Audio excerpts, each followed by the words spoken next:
I am a well in this great land, looking at its millions of boys and girls to draw from me the inexhaustible divinity and spread His grace everywhere as does the water drawn from a well.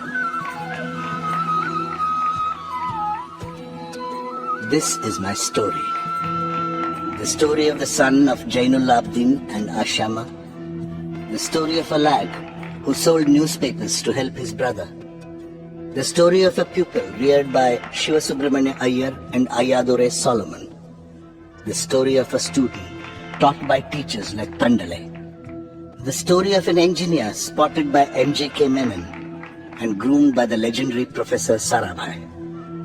The story of a scientist tested by failures and setbacks. The story of a leader supported by a large team of brilliant and dedicated professionals.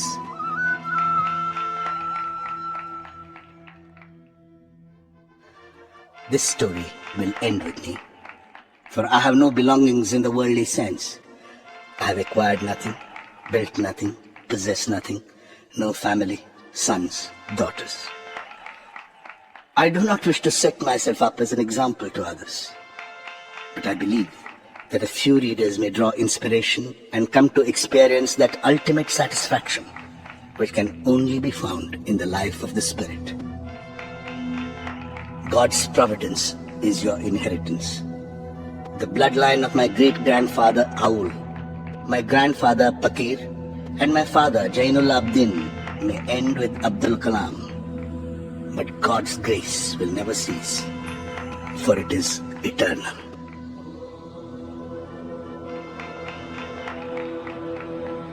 Purnamada Purnamida Purnamudachyate Purnasya Purnamadaya Purnamevavashishyate.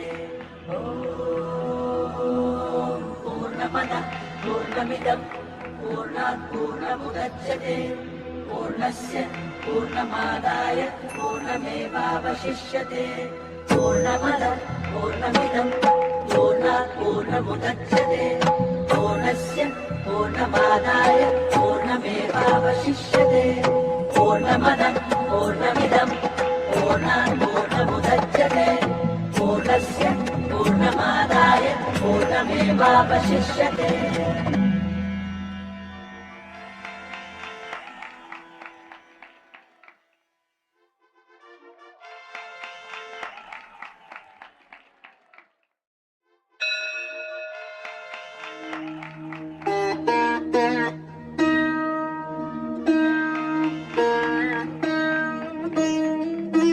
I was born into a middle-class Tamil family in the island town of Rameshwaram.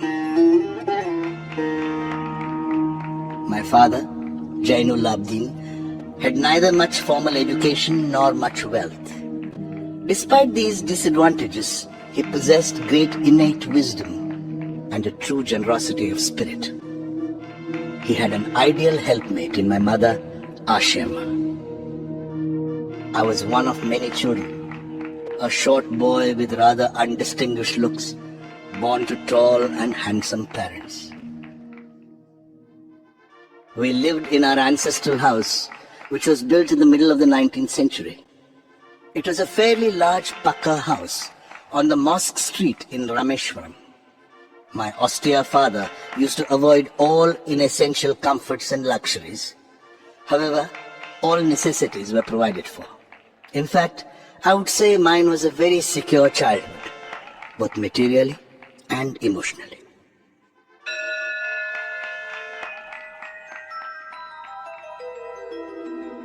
The famous Shiva temple, which makes Rameshwaram so sacred to pilgrims, was about a 10-minute walk from our house.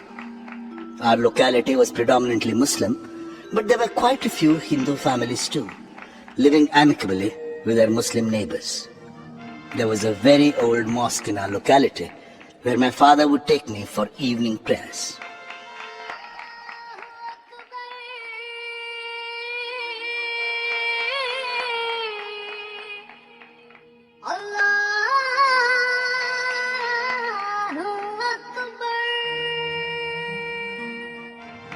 The high priest of the Rameshwaram temple Pakshi Lakshmana Shastri, who was a very close friend of my father's.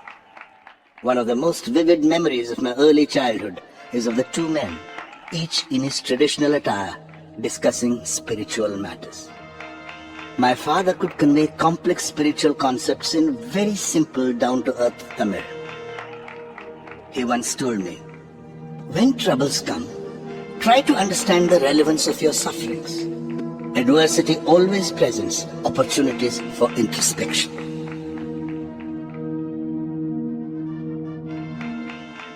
I have throughout my life tried to emulate my father in my own world of science and technology. I feel convinced that there exists a divine power that can lift one up from confusion, misery, melancholy and failure and guide one to one's true place.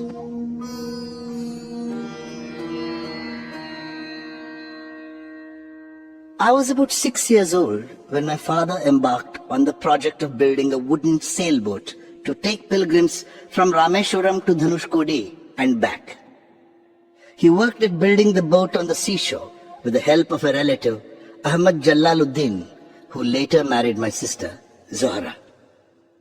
Ahmad Jalaluddin became a close friend of mine, despite the difference of 15 years in our ages. We used to go for long walks together every evening. As we started from Mosque Street, our first halt would be at the imposing temple of Lord Shiva, where we would circle around the temple with the same reverence as any other pilgrim. Jalaluddin's schooling had been limited, principally because of his family's straitened circumstances. At the time I speak of, he was the only person on the entire island who could write English. He wrote letters for almost anybody in need. Jalaluddin always spoke to me about educated people, of scientific discoveries, of contemporary literature, and of the achievements of medical science. Another person who greatly influenced my childhood was my first cousin, Shamsuddin.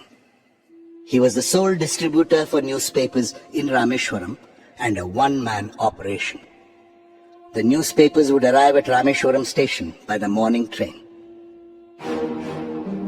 The Second World War broke out in 1939 when I was 8 years old. Soon India was forced to join the Allied forces and something like a state of emergency was declared. The first casualty came in the form of the suspension of the train halt at Rameshwaram station. The newspapers now had to be bundled and thrown out from the moving train on the Rameshwaram road between Rameshwaram and Dhanushkodi. That forced Shamsuddin to look for a helping hand to catch the bundles, and, as if naturally, I filled the slot. Shamsuddin helped me earn my first wages. Every child is born with some inherited characteristics into a specific socio-economic and emotional environment and trained in certain ways by figures of authority. I inherited honesty and self-discipline from my father. From my mother, I inherited faith in goodness and deep kindness. But it was the time I spent with Jalaluddin and Shamsuddin that perhaps contributed most to the uniqueness of my childhood and made all the difference in my later life.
Then the war was over and India's freedom was imminent.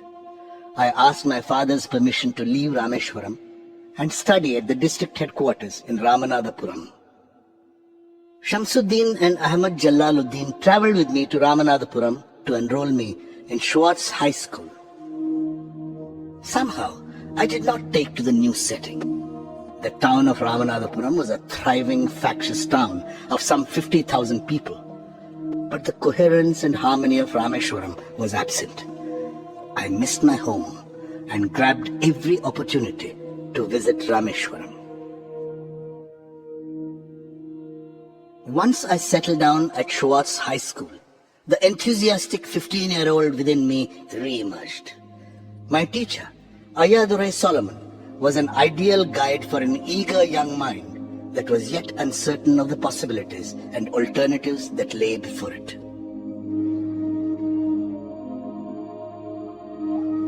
During my stay at Ramanathapuram, my relationship with him grew beyond that of teacher and pupil. Ayadurai Solomon used to say, "To succeed in life and achieve results, you must understand and master three mighty forces: desire, belief, and expectation." Ayadurai Solomon, who later became a reverend, taught me that before anything I wanted could happen, I had to desire it intensely and be absolutely certain it would happen. To take an example from my own life, I had been fascinated by the mysteries of the sky and the flight of birds from early childhood. I used to watch cranes and seagulls soar into flight and long to fly. Simple provincial boy though I was convinced that one day I too would soar up into the skies. Indeed, I was the first child from Rameshwaram to fly.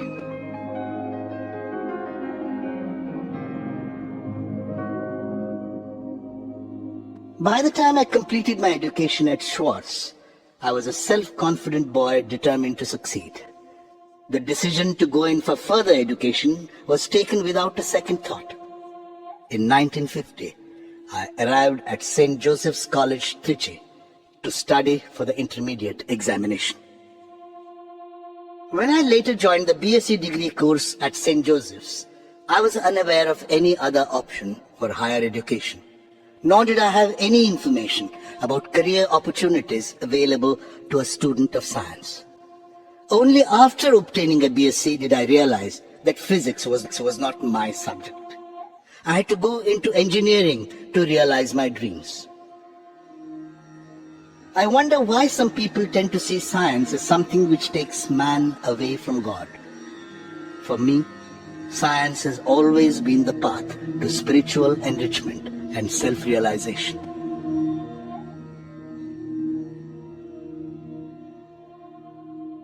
I managed to be on the list of selected candidates to Madras Institute of Technology, MIT. But admission to this prestigious institution was an expensive affair. Around 1,000 rupees was required, and my father could not spare that much money. My sister, Zohra, mortgaged her gold bangles and chain to settle my fee. I was deeply touched by her determination to see me educated and by her faith in my abilities.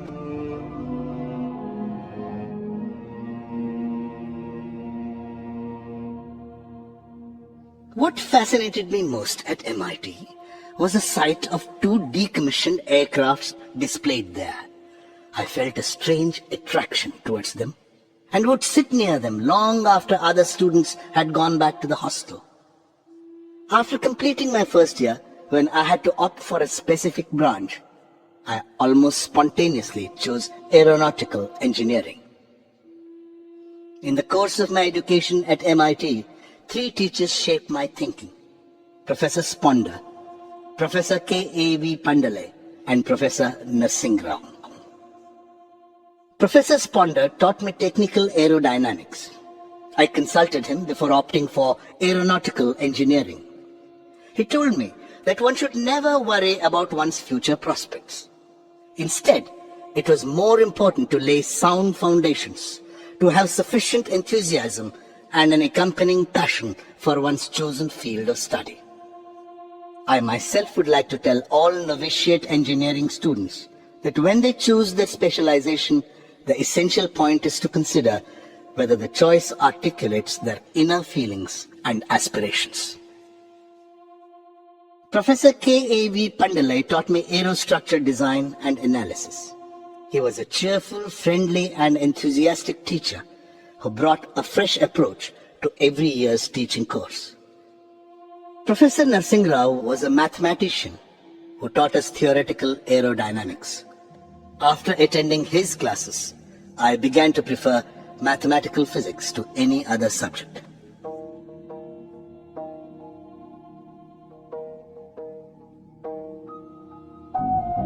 साधा संगी हरि हरि नाम चित्तारा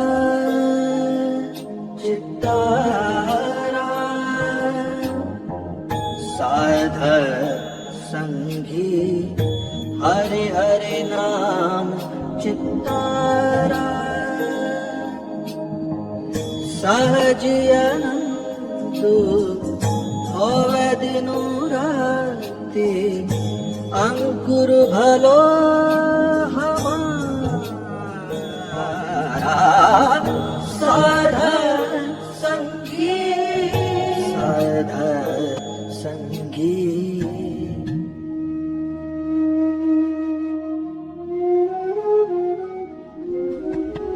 गुरुपुरा भेटियो बड़ भागी गुरुपुरा भेटियो बड़ भागी जाको अंतु न पारावारा अंतु न पारावारा नानक सरनी गहि स्वामी की पुनः पुनः नमस्कार साधा संगी साधा संगी.